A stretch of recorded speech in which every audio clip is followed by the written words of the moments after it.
दाऊ? मुझे पहचान नहीं पा रहे? कितनी देर लगाओगे दाऊ? अब तो पहचान लो, छोटा भाई हूँ आपका।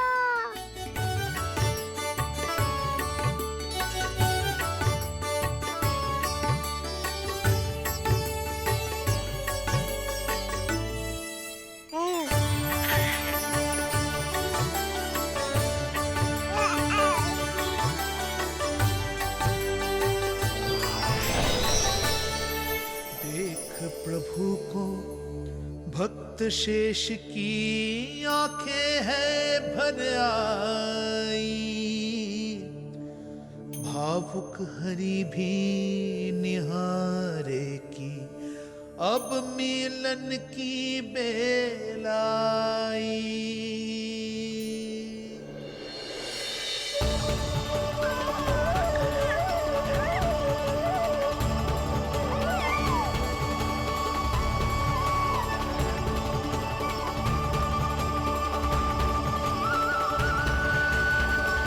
प्रभु, आपके दर्शन पाकर मैं धन्य हो गया।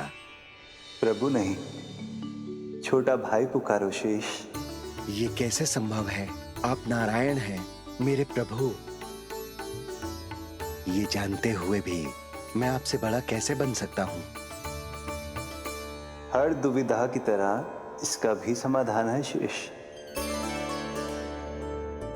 अब तो हम एक दूसरे से मिल भी चुके हैं। पृथ्वी पर हमारा सूत्र जुड़ चुका है, इसलिए समय के साथ तुम ये भूल जाओगे कि तुम्हारा ये भाई मेरा ही अवतार है। ये क्या कह रहे हैं प्रभु? वही जो आवश्यक है, नहीं तो तुम नीलमणि के बड़े भाई होने का कर्तव्य कैसे निभाओगे? कैसे डांटोगे मुझे? और बड़े होने के नाते मुझ पर अधिकार कैसे दिखाओगे? पर प्रभु, पर किंतु परंतु ये सब भूल जाओ शेष। आज से इसी क्षण से मैं हूं तुम्हारा छोटा भाई और तुम मेरे ताऊ। मैं हूं तुम्हारा छोटा भाई और तुम मेरे ताऊ। नारायण नारायण दाऊ। दोनों इतने सुंदर लग रहे हैं, मेरी तो दृष्टि भी ना हट रही इससे। कहीं मेरी ही दृष्टि ना लग जाए नहीं। ये तो प्रतिदिन की कथा है दाऊ। हे नारायण, मेरे कानों से तो अभी से रक्त निकलने लगा। आदत डाल लो दाऊ, अब तो सहना ही पड़ेगा। वो देख रहे हो, सुलक्षणा चाची सबसे अधिक चतुर यही है। केवल अधिक चतुर ही नहीं नीलमणि, बहुत अधिक सयानी भी है ये। बिल्कुल सही पहचाना दाऊ, पर आप चिंता मत करो, मैं हूँ ना, मैं संभाल लूंगा इन सबको। जे सूचक है उस प्रेम के बंधन का, जिसमें जे दोनों भाई आज के बाद सदा के लिए बंध जाएंगे।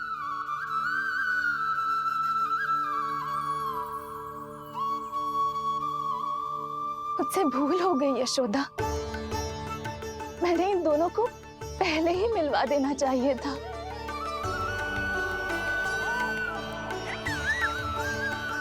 मैं कहती थी ना आपसे।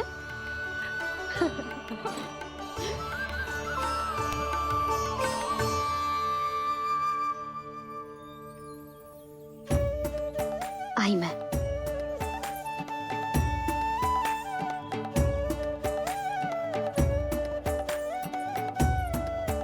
क्या सोच रहे हो ऐसे खड़े खड़े?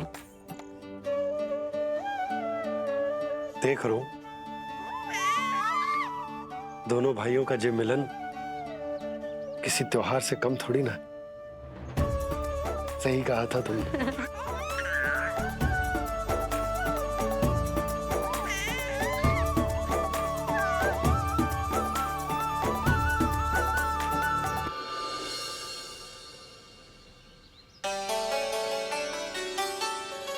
सुना ना तूने जो गोपिया क्या कह रही थी कि नीलमणि का दाऊ कितना बलशाली है। इसका तो यही अर्थ हुआ ना कि नीलमणि अपने दाऊ जितना बलशाली ना है। अब समझा मैया कि आज मुझसे इतना व्यायाम क्यों करवाया जा रहा है। पर मुझे पता है मेरा नीलमणि सबसे अधिक बलशाली है। हाँ। उज्जवल ने कही थी ना, नीलमणि ने यूं उड़ा दिया था काले कौवे को मथुरा की ओर। और उज्जवल ने तो ये भी कही थी कि नीलमणि ने अपने पांव से सकट पे प्रहार भी किया था। कैसे किया था प्रहार? कैसे किया था? लग गई मैया को। कैसे किया था? फिर से बता कैसे किया था?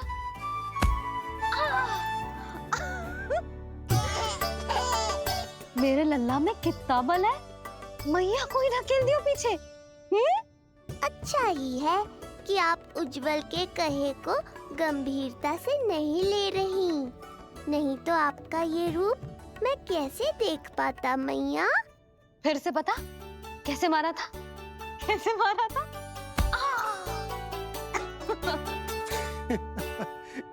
भी है कि मैं अपनी बड़ी सी पत्नी को अपने छोटे से लल्ला के साथ छोटे बालकों की तरह व्यवहार करते हुए देखूं।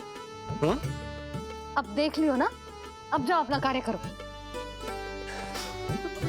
कार्य तो कर लूंगा, परंतु मेरा पेट मुझसे कह रहा है कि इसे भूख लगी। भूख लग गई? भोजन का समय होगा। अभी लगाती हूँ भोजन।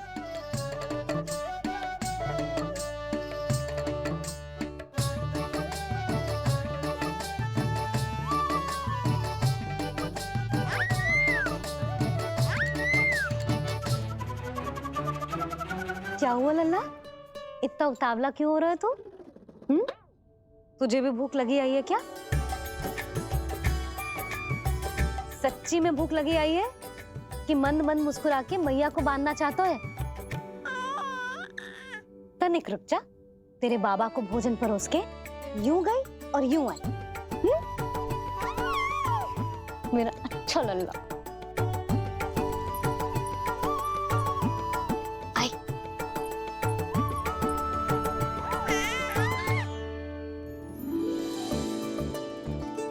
आज केवल रोटी है खाने में? ना, दाल है ना, तरकारी भी है, दही है, लड्डू भी है। तो दाल ले आओ। अभी लाई है।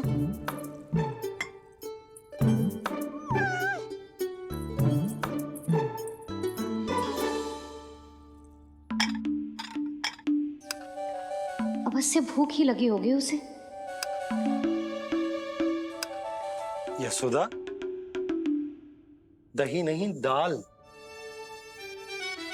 क्षमा करना, भूल हो गई।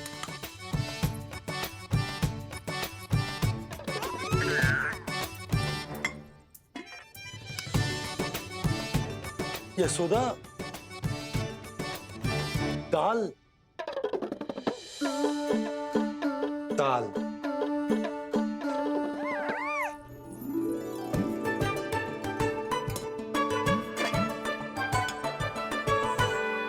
अब ऐसे क्या देख रहे हो? बोला ना भूल हो गई। सब मिला के खा लो, पेट में तो मिलना ही है। थोड़े चावल मिलेंगे? हाँ मिलेंगे, अवश्य मिलेंगे।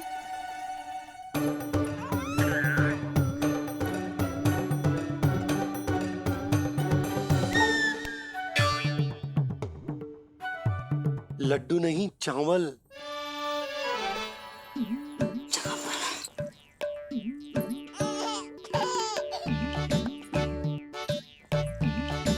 हंस क्या रहे हो जी?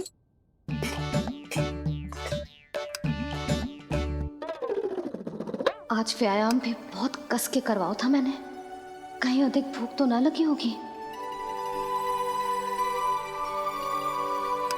सच्ची यशोदा,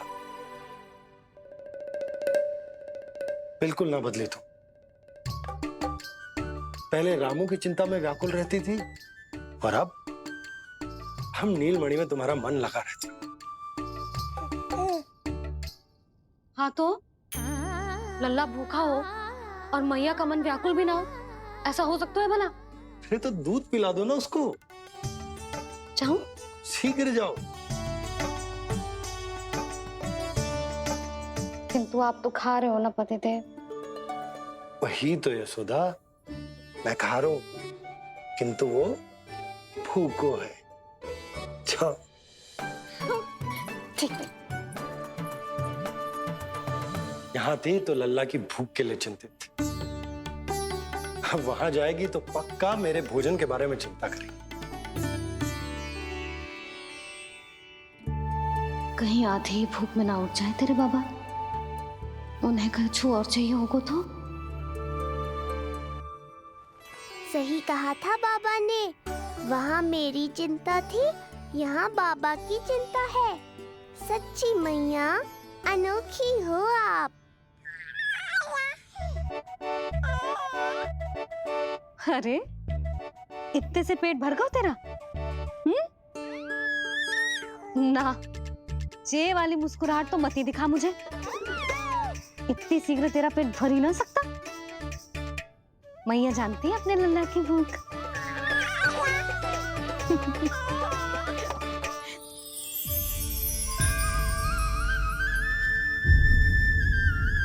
ये क्या है लल्ला? ये क्या था तेरे मुंह में? दिखा दिखा।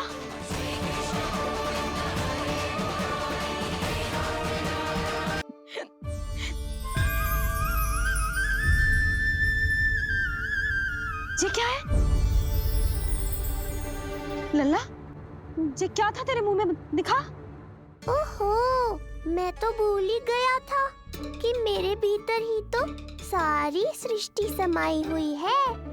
मैया ने उसकी झलक देख ली, अब क्या होगा? क्या हुआ यशोदा? सुनो जी, हमारे लल्ला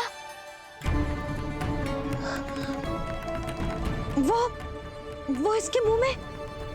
क्या? भूल जाओ ना मैया, कुछ नहीं था मेरे मुंह में। लल्ला मुंह खोल के बाबा को दिखा। अरे क्या देख रही है उसके मुंह में?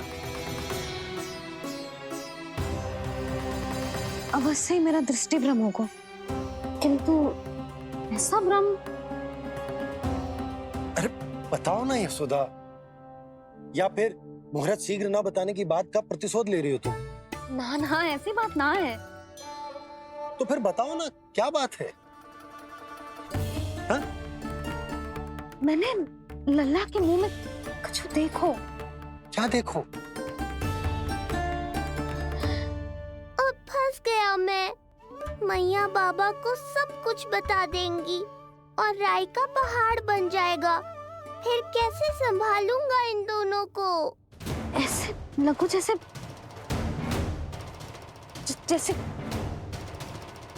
पूरा का पूरा ब्रह्मांड। ब्रह्मांड लल्ला के मुंह में। अच्छा, तुम मेरा मुंह देखो।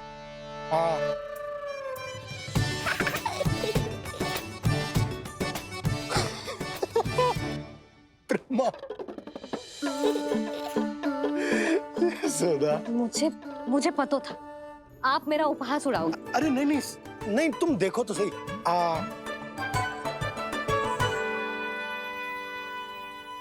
ब्रह्मांड ना सही, गोकुल तो दिखना चाहिए। अरे गोकुल को राजा हूं मैं, है कि ना? है? देखो, अरे देखो। धन्यवाद बाबा, आपने इस बात को गंभीरता से नहीं लिया, इसलिए अब मैया भी नहीं लेंगी। आज तो बचा लिया आपने। आज के बाद ना आपको कुछ बताऊंगी ही ना। आप जाओ, नामकरण उत्सव की तैयारी करो। और हाँ, इस बार भी उत्सव छोटा ही करना है, जो तो मत ही बोलना आप। हाँ। अब इसे कैसे समझाऊं कि हम कोई भी उत्सव बड़ा ना कर सकते? व्यर्थ ही कंस की दृष्टि पड़ जाएगी हम पर।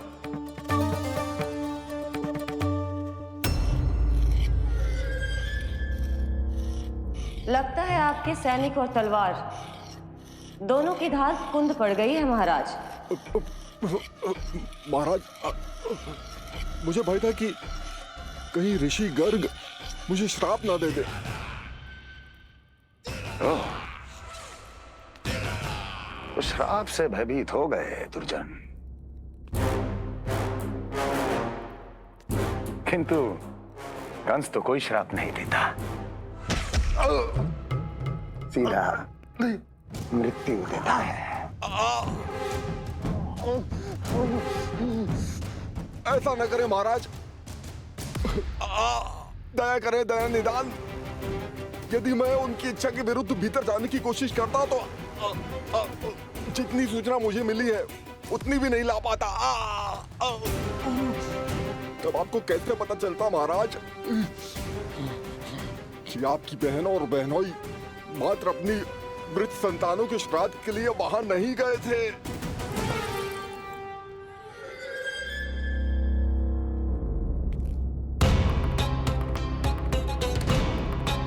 आगे बोलो।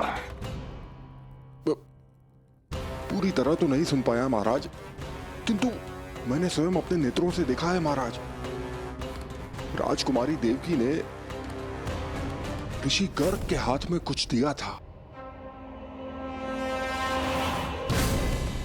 ये सत्य है महाराज, और ऋषि गर्ग ने उन दोनों को वचन भी दिया था।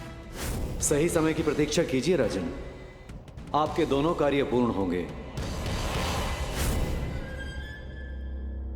महाराज, मैं आपका सबसे विश्वसनीय सेवक हूं। आपके हर आदेश का पालन करना मेरा अधिकार है, और मैंने अपने अधिकारों का पालन किया भी है महाराज। किंतु फिर भी यदि मेरी ओर से कोई भूल हुई हो, मुझे क्षमा करे दया निदान, मुझे क्षमा करे। इसका अर्थ है कि उत्कच सही कह रहा था। वो दोनों अवश्य ही कोई ना कोई षड्यंत्र रच रहे हैं मेरे विरुद्ध। समय आ गया है, अब मुझे किसी ऐसे की खोज करनी होगी जो उतना ही शक्तिशाली हो जितनी की मेरी ये तलवार।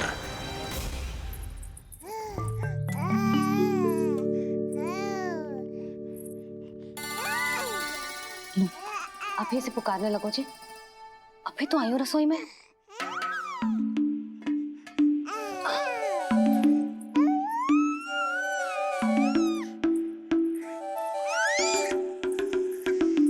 शीघ्र ही तुझे भी अपने बाबा का हाथ बटाना पड़ेगा, समझ रहे हो ना? बटाएगो ना हाथ?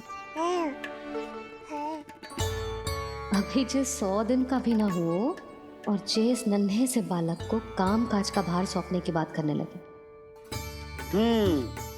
काम का नाम सुनते ही मुख से स्वर ना निकल रहे तेरे? अभी तो बड़ा ऊ कर रहा था।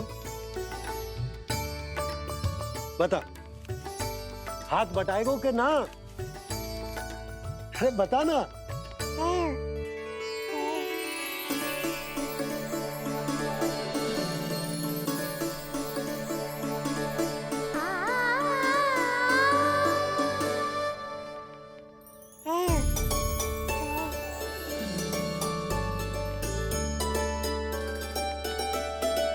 कल तू पूरा 100 दिन को हो जाएगा लल्ला। पंडित जी आएंगे, तुझे नया नाम मिलेगा। देखो तो मन में तो इनके भी कितना उत्साह भरो है, बस दृष्टि में मैं ही आती हूँ। और कल तुझे वो नाम मिलेगा लल्ला जिससे पूरा संसार तुझे पहचानेगा।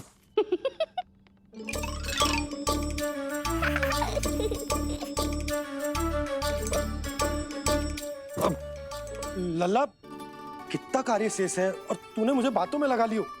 मुझे क्यों फंसा रहे हो बाबा? छुपाने की कोई आवश्यकता ना है। जितनी उत्साहित मैं हूँ उतने ही उत्साहित आप भी हो इसके नामकरण को लेके, पता है मुझे। लल्ला के नामकरण पे उसके बाबा उत्साहित ना होंगे? बिल्कुल होंगे, इसीलिए तो कह रही हूँ अपना उत्साह बांटो अपने लल्ला के साथ। मैं अभी आई। अच्छा, ऐसे तो तुम लल्ला को छोड़ के कहीं ना जाती। अभी कहाँ चली? रोहिणी जिज्जी के पास, और कहाँ। लल्ला और उसके दाव के नामकरण की तैयारी करनी है कि ना? कितने लोगों को आमंत्रित करना है, कितने प्रकार की मिठाइयां बनानी है, ढोल वाले को कितने बजे का समय देना है, ये सब सुनिश्चित करना है ना, ताकि ये उत्सव गोकुल का सबसे बड़ा उत्सव हो। अरे सूची देनी है जिज्जी को।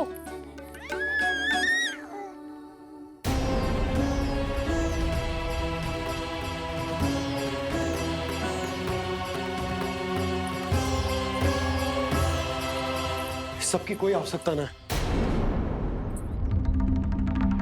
आवश्यकता ना है मतलब? कहना क्या चाहते हो आप?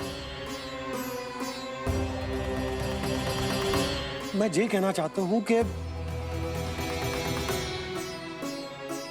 यशोदा, सत्य तो ये है कि हमें दुख में ना अत्यधिक दुखी होना चाहिए और ना सुख में अत्यधिक उत्साहित। प्रसन्नता कितने भी क्यों ना, हमें उत्सव संयम से ही मनाना चाहिए। इतने वर्ष संयम ही तो रखा था ना नंद जी। ये समय संयम का ना आनंद से बावले हो जाने का है। यशोदा, हम आयोजन छोटा ही करेंगे। मैं कुछ सोच समझ कर ही तो कह रहा हूं। पर क्यों? मुझे भी तो समझाओ। हर बात समझाने की ना होती है यशोदा। अच्छा, पति पत्नी में भेद हो तो है? ठीक, मैं कोई भेद ना रखूं।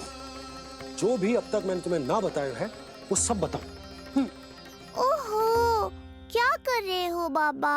कंस के बारे में कुछ बता मत देना मैया को। वो मंगला है ना, उसने आज शाम को ही बछड़ा दियो और भाद्रपद का मास लगभग बीतने को ही है, तो धीरे धीरे शरद ऋतु आ जाएगी, दूध की हानि भी कम हो जाएगी। हाँ? और वो सरजू है ना, उसको बैद जी ने पूरे पखवाड़े का विश्राम के लिए कहा है। क्यों? क्योंकि वो ठाट से गिर गए थे और गिरते समय उसे भीतरी चोट लग गई थी। अरे और... बस बस बस, ये सब मुझे क्यों बता रहे हो? इसका नामकरण से क्या संबंध? तुम्ही ने तो कही ना कि पति पत्नी के बीच में कोई भेद ना होता। तो मुझे जो भी बात पता है मैं तुम्हें बताऊंगा। कितनी समझदारी से बात बदल देते हो आप। और भोली भाली मैं आपकी बातों में आ जाती हूँ और इस सब में असली बात तो रह ही जाती है। किंतु आज बात मेरे लल्ला की है। उत्सव तो विशाल ही होगा और इस बारे में कछु और ना सुनूंगी मैं। आप लल्ला का ध्यान रखो, मैं जा रही हूँ रोहिणी जीजी के पास। यशोदा,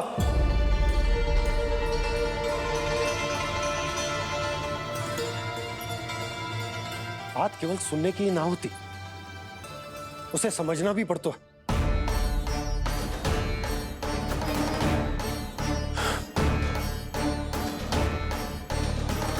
विश्वास है ना मुझ पर? मैं कुछ सोच समझ कर ही कर रहा हूँ ना। उत्सव तो छोटा ही होगा।